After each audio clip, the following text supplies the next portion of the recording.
Voilà, nous sommes à l'île de Pes. Ndeka a annoncé Kibino, le bâtisseur, dirigé par Fils Moukoko. Basangani na réunion de l'eau et puis ils sont dit qu'il faut pas qu'il devienne à permanence pour que ça va problème au union suézolique. Mais comme il y a la permanence, c'est gaz et pandi en tout cas même ngawa a été mais va combattre bazo continuer car après va bien aussi la tête maman problème à moi ça ni ça il faut que nous na permanence pour que nous installer les jamais kabunda ni c'est comme ça il faut que nous installer il est peste.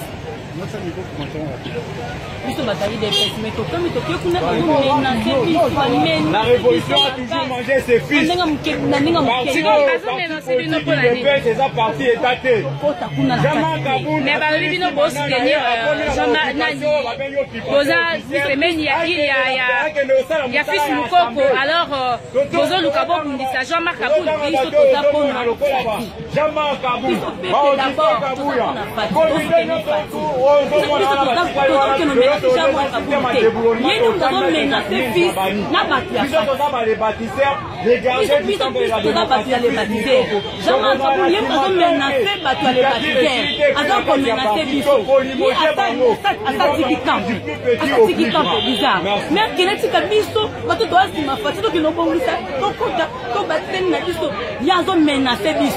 Ok, merci beaucoup maman. La combattant va bien bon ticati franchement bazo continuer kokende voilà bazo continuer kokende donc le combat des amakasi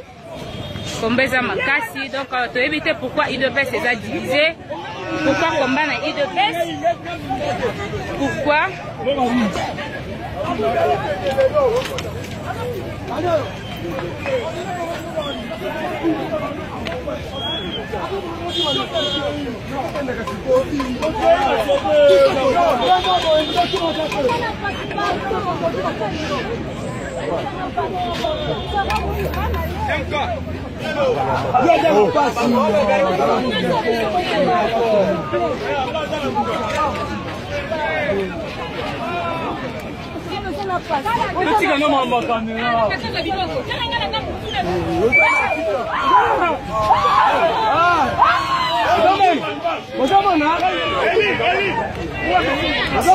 Moto.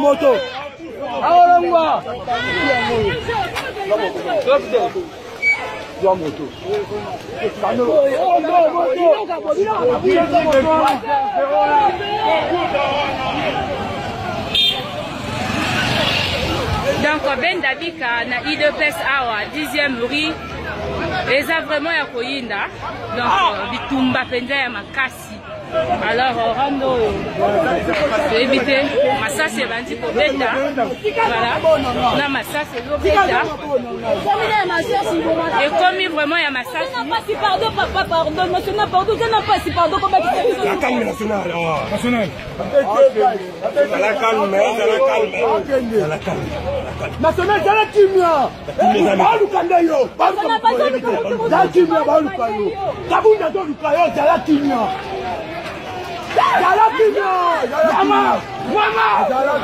kimia balu kandayo mutuno ne balu kandayo dans ma salle c'est au fait dans la gaz en tout cas moyen de vraiment IDPS non kabunda to ça les gens biloko ya PPRD ça veut dire que dans kabilanda mutazo tindaye national jala kimia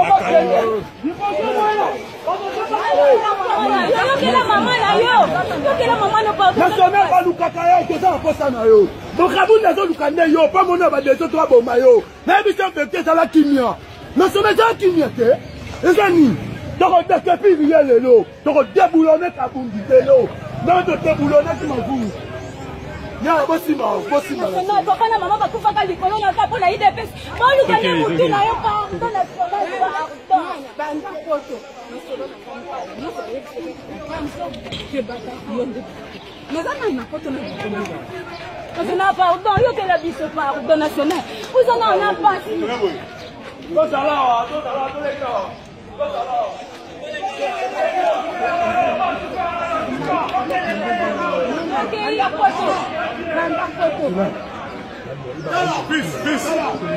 Kabundi, après ça, bon, nous quand yo va pour yo. Tala bien. Kabundi a passé comme si bongo. Voyez évidemment que tu vas au bilan au bilan au mafu. Ada la passe que y a du bongo mayo. Ça la loki ba o la o ba zo kisi na ba petit mo mi bala na ndenge mo usaka. Kabundi la kisi manche na ye, Kabundi la kisi manche na ye. Il est là pour 5 ans. Il est là pour 5 ans, il n'en aura pas. Nous, c'est le respect des textes. Nous sommes des Tshisekedi. Et nous avons perdu toute notre jeunesse pour le combat de la liberté et le combat des droits de l'homme et le combat du respect des textes comme Tshisekedi ou Moulumba, que nous avons toujours pleuré et nous continuons à pleurer. M. Kabound est arrivé à sa fin. Nous allons les déloger. Nous allons les déloger dans les 48 heures. Et je demande au général de la police de ne pas s'immiscer dans les affaires du parti. Parce que légalement, il n'est pas appelé la police. Parce qu'il n'est pas le plan de l'UDPS. Toi, sur la table, on s'est battu. Toi, sur la table, c'est dirigé par 3 personnes. Natango bagaz ezobeta mawa bandeko mususu bazoki. Est-ce que eza idée ya malamu to sensibilisation ya malamu? Mutu atindi bato ba police na baya. Teza Kabound. Azoluka bato ba kufa ce temps là temps bato faut kufa au moment où nous sommes au pouvoir. Et Sakanda, le Sakanda. Mais pourquoi pas sur une voie pacifique pour qu'ils... Ils se sont vus hier avec le président de la CDP. Nous sommes là pour que la légalité soit appliquée dans toute sa lettre. On lui a lancé une invitation. Nous ne sommes pas quand même dans un jungle il est informé. Notre parti ne peut pas être dirigé par une personne qui n'est pas un barbare ou voté par le Congrès. En dehors du Congrès, l'intérim exige 3 personnes. Et nous ne permettrons pas à quel moment ou à quelle minute un individu comme celui-là diriger notre parti. Nous allons le mettre hors de état de nuit. Parce que nous n'avons pas eu peur de Mobutu. Nous n'avons pas eu peur de Kabila Mouzé, ni de Joseph Kabila. Nous avons combattu. Ce n'est pas cet individu-là que nous aurons peur. Nous allons les déloger de l'UDPS parce que c'est un usurpateur qui avait d'abord trompé qu'il était un Katangé pour bénéficier de postes de secrétaire général. Nous en avons marre. Notre jeunesse a été engagée dans ces partis pour la vérité et la démocratie. Nous avons dit. Voilà, donc ça continue. Vous voyez, ce sont des combattants au bazar vraiment la Kanda. Alors, Toyoki Bongo Masasi Ezobeta, Bagaz, Epandi Batu, Tomoni, Bande Komsusu Bazoki, en tout cas, on ne sait pas ce qui est de pèse. Ezokumbama epa ya Jean-Marc Kabound ezali bongo IDPS ya ba combattant soto ezali IDPS est commis divisé actuellement et pour l'unité de l'IDPS to éviter to kosala na lopoto bigana yepona na lobango na ndenge ya lingala monde mobimba bayo kake le lot nous l'IDPS au niveau national pe na kati ya Kinshasa nous avons Jean-Marc Kabound et toute sa bande nous n'avons pas voulu baza na kati wana nous le mettons hors état de nuire. Denge toza bongo toza liboso ya temple ya démocratie ya papa Etienne Tshisekedi wa Mulumba. Le fils Mukoko Benoît tozaki na balabala, batu nyonso to baza ba combattant ya la liberté bazaki na balabala, les bâtisseurs Sima ya muto biso tobaki Jacquemain Chabani to accompagné na lutte o na tianke tozwa permanence à IDPS, oza prise en otage. Les balles ont retenti pas mal, il y a eu des morts et des grincements dedans. Bateau, ceux qui y a des combattants qui sont morts. Tobundeli mingi démocratie, le long à état de droit, Batouba Banakokufa, Bamasasi et Betama.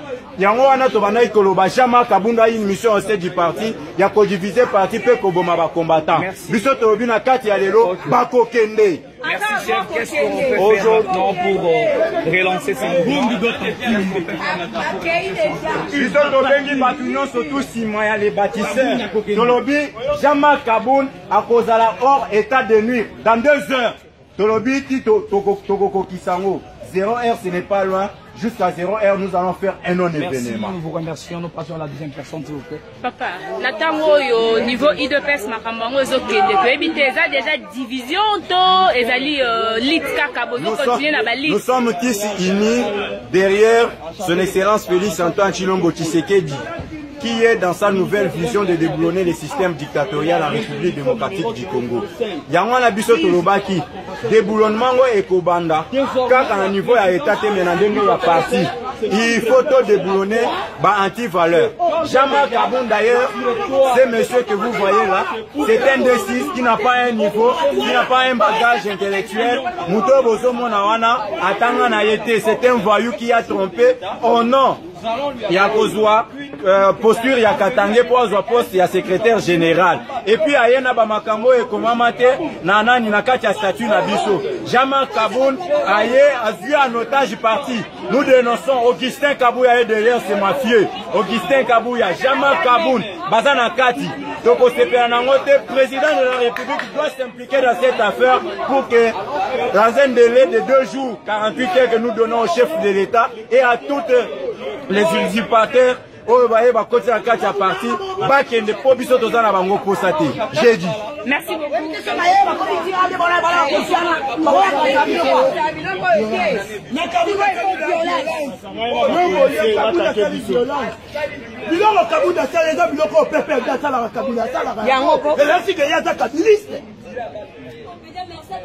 Et là on dit non si la raté, Bamakungu batika parti. Et là on dit si la raté. Déjà que vous sali parti na okende na auto. Na tangwakala na Royaume Congo pona kozwa konzo ya kayu koumela na musala pe kosepelisa ba maman mibali bazalaki kosalela sekele ya bokoko na biso. Esengo ezalaki na ba famille sans problème. Lelo pona kozongisa sekele ya bakoko. Congo Nature, une société congolaise de la Californie, USA, expert en fabrication de produits 100% naturels. Et solo linabam fumu ya boala, pe ba memeli bino, formule ya sekele ya konzo ya mibali, konzo force. Ozana posa ya kokende ba vacances, qu'on multiplie ba mbongo ya kayu pona papa. Pe ke mosala ekoma kitoko, mama ko hésité te, sombela papa, konzo force, po esengo ezonga na famille, sans problème. Konzo Force, un produit 100% naturel fait à base des plantes du Congo et bien dosé par la dernière technologie des spécialistes de la médecine américaine. Et très moins cher, avec seulement $20, obtenez une boîte de Konzo Force. Le stock est très limité, appelez maintenant au 15 14 700 21 99. Livraison très facile partout au monde. Konzo Force. Sekele ya konzo ya mibali, banda ba koko na biso.